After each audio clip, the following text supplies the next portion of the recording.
O perigo do pecado voluntário. Hebreus capítulo 10, versículo 26. Porque se pecarmos voluntariamente, depois de termos recebido o conhecimento da verdade, já não resta mais sacrifício pelos pecados.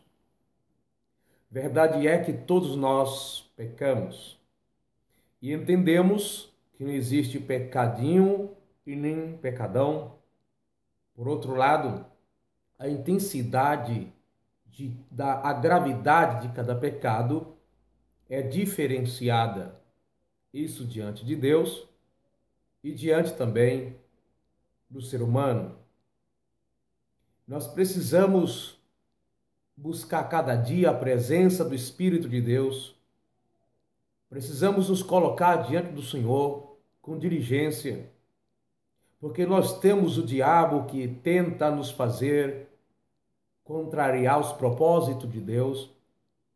Tem a carne contaminada pelo vírus do pecado e nós temos um mundo que é sustentado, que é totalmente governado pelas potências malignas. Aqui Hebreus diz que se pecarmos voluntariamente, isso quer dizer que existe aquelas ações nossas que não são planejadas, que não são projetadas, que às vezes praticamos pecados não voluntários, que não planejamos fazer, que é o que nós explicamos ou dizemos que é por falha humana. Por outro lado, tem aquele pecado que se planeja, que se projeta, que se maquina,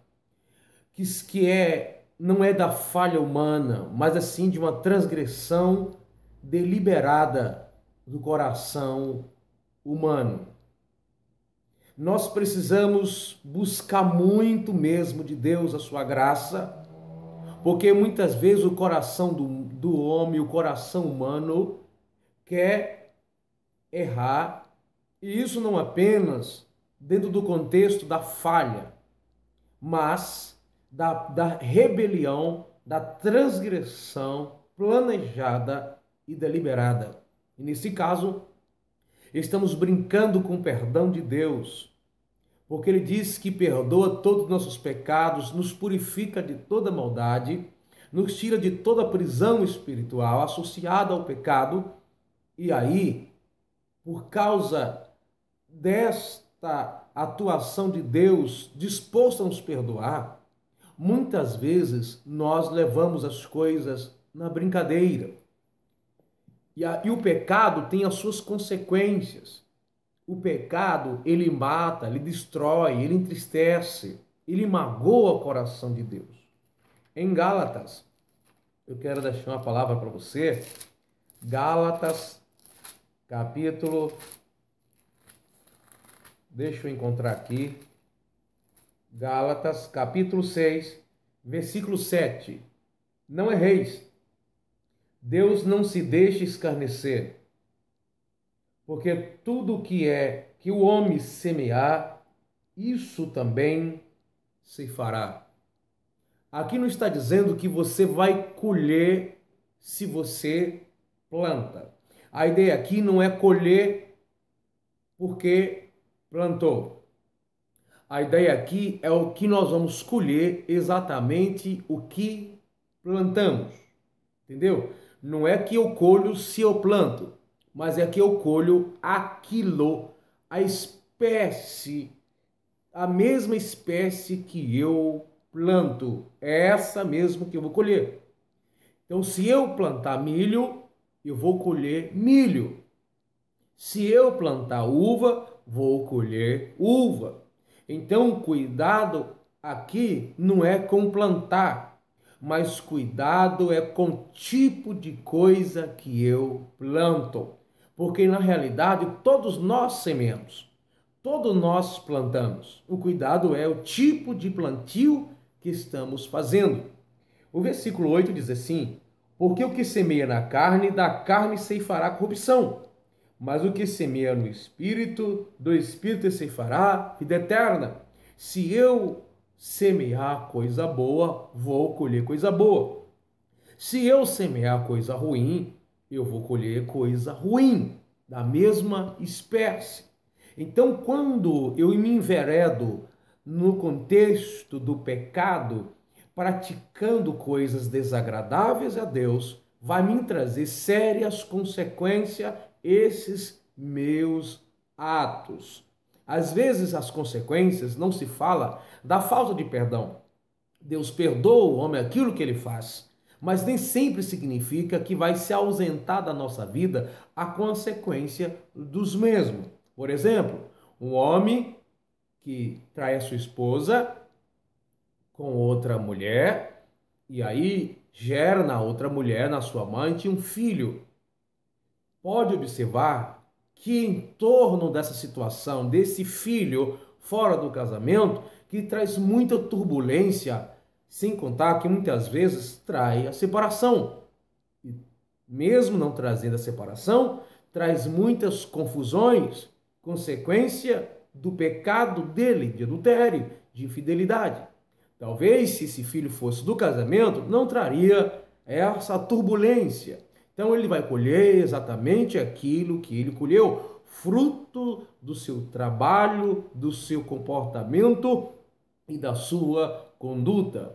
Então nós não podemos brincar e vacilar com essa questão do pecado. A Bíblia diz que aquele que é nascido de novo não vive na prática do pecado. Nós falhamos? Sim, mas falha não se constitui em prática diária, um comportamento vicioso e diário. A Bíblia diz: filhinhos, não pequeis. Então está dizendo, evite o pecado. Mas aí a Bíblia diz, mas se pecar, tem um advogado, Cristo, não para defender o nosso pecado, nossa conduta, nosso comportamento, mas para nos advogar no sentido de que todo homem que peca é merecedor do juízo, é merecedor da morte. Nesse caso, Jesus vai nos defender do juízo de Deus que vem sobre aquele que peca. Mas isso não se trata do que peca voluntariamente, porque aí a Bíblia diz assim: não resta mais sacrifício para o tal. Então nós precisamos compreender que Deus está pronto a nos perdoar, Deus está pronto a nos tirar do caminho do pecado, mas nós precisamos nos comportar de acordo com sua vontade. Não pequeis. Mas se pecar, tem um advogado. Mas não é o pecado que nós vivemos relaxadamente. Porque nesse caso, Deus não vai levar em consideração as nossas falhas ou considerar também uma fraqueza, mas assim, rebelião. E todo aquele que peca voluntariamente, não vai restar para ele o sacrifício. O único sacrifício que hoje existe para o perdão dos nossos pecados é o sacrifício da morte de Cristo. Se nós rejeitarmos esse, o que sobrará para nós? Precisamos então, Igreja de Jesus, nos atentar para a palavra de Deus. A Bíblia diz: aquele que confessa e deixa alcançará a misericórdia. Você então já pensou na possibilidade, aquele que confessa e não deixa? Então, é o pecado costumeiro, vicioso. Aquele que peca até confessa, mas não deixa. O que será dessa pessoa? Não resta sacrifício. Então, se você pecou, arrependa-se do seu pecado e Deus te perdoará. Mas não façam hábito dos seus atos pecaminosos, não façamos, eu também não estou livre disso, um hábito dos nossos pecados, porque aí não restará sacrifício. Então, precisamos mesmo pedir a Deus misericórdia, ser cheio do Espírito, porque você ser cheio do Espírito Santo não significa que você também não vai errar nunca, que não vai ser tentado, não é isso que quer dizer. Mas a Bíblia diz: sede guiado pelo Espírito e não cumprireis o desejo da carne. Gálatas, capítulo 5, a partir do versículo 16. Então, se nós somos servos de Deus, passamos por tentação, sim. Mas se o Espírito Santo estiver manifestando e dirigindo a nossa vida, a tentação que virá sobre nós não será capaz de nos governar, porque nós estamos cheios da sua presença. E se aí errarmos, Deus vai compreender que é por nós sermos fracos e não sermos rebeldes. Então precisamos, cada dia, nos policiar, cada dia lutar com todas as forças. Sabe, você que está me vendo neste momento, se você pecou contra Deus, Deus te perdoará. Basta você confessar uma confissão fruto de um arrependimento. Porque o arrependimento é a mudança de mente, é a mudança de direção. E Deus está pronto a perdoar os seus pecados nesta manhã. Mas não faça dos seus pecados, dos seus atos, um hábito. Corra para os braços de Jesus. O sacrifício de Jesus é eterno. Enquanto vivermos aqui, ele continuará nos perdoando. Mas isso depende de nós. Mas para aquele que vive relaxadamente, pecar voluntariamente é como que alguém estivesse zombando de Deus. A Bíblia diz: não erreis. De Deus não se zomba. O que é isso? O que o homem semear, isso vai colher. De Deus não se zomba.